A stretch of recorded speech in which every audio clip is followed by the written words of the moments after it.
आपल्या शरीरातील उष्णता खूप वाढली असेल आणि ती कमी करायची असेल तर माझ्या पाठीमागे तुम्हाला एक झाड दिसतंय, ते फालसाचं झाड आहे आणि ह्याच्या पिकलेल्या फळांचं सरबत अत्यंत गुणकारी आणि आपल्या शरीरातील उष्णता कमी करतो. हे झाड तुम्हाला माहिती असेल, याचं शास्त्रीय नाव आहे की ग्रेविया एशियाटिका. ग्रेविया का तर एक नेफिन ग्रेव्ह नावाचे सायंटिस्ट होते त्यांच्या नावावरून, आणि एशियाटिका कारण ते आपल्या आशिया खंडातलं झाड आहे म्हणून. हे झाड दिसायला लहान असतं, त्याची फुलं खूप सुंदर असतात. साधारण फेब्रुवारीमध्ये फुलं येतात आणि आता मे मध्ये त्याला फळं यायला सुरुवात झाली. ही फळं पहिल्यांदा हिरवी असतात, नंतर ती लाल होतात चेरीसारखी, आणि त्याच्यानंतर पिकल्यानंतर एकदम काळी होतात आणि काळी फळं खूप गोड लागतात आणि लाल फळं असतात ती आंबट गोड असं असतात.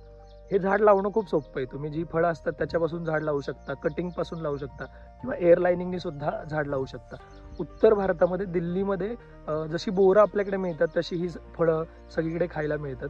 त्या भागामध्ये याची शेती सुद्धा केली जाते. आणि आपल्याकडे आत्ता मी जेव्हा सकाळी फिरायला येतो नदीकडे तेव्हा मी ही फळं हमखास खातो. एक लक्षात आलं की मुंग्या ज्या असतात त्या फळावर येतात आणि जी फळं काळी झालेली असतात त्याच्यावरच ह्या मुंग्या येतात. ह्याच्या पानांचा स्क्रीन ॲलर्जीसाठी, ह्याच्या रूटचा आणि ह्याच्या खोडाचा, प्रत्येक भागाचा काही ना काहीतरी औषधी उपयोग आहे. आपल्या डायजेस्टिव्ह सिस्टमसाठी सुद्धा या फळांचा उपयोग होतो. आणि ह्याची जी फुलं असतात ती खूप सुंदर असतात, अशी छोटीशी फुलं असतात, त्याला 2 लेअर असतात आणि मध्ये पू केसर असतो. तर हे असं फालसाचं झाड फारच छान आहे. तुम्हाला फालसाच्या झाडाविषयी काय माहिती आहे आम्हाला नक्की सांगा.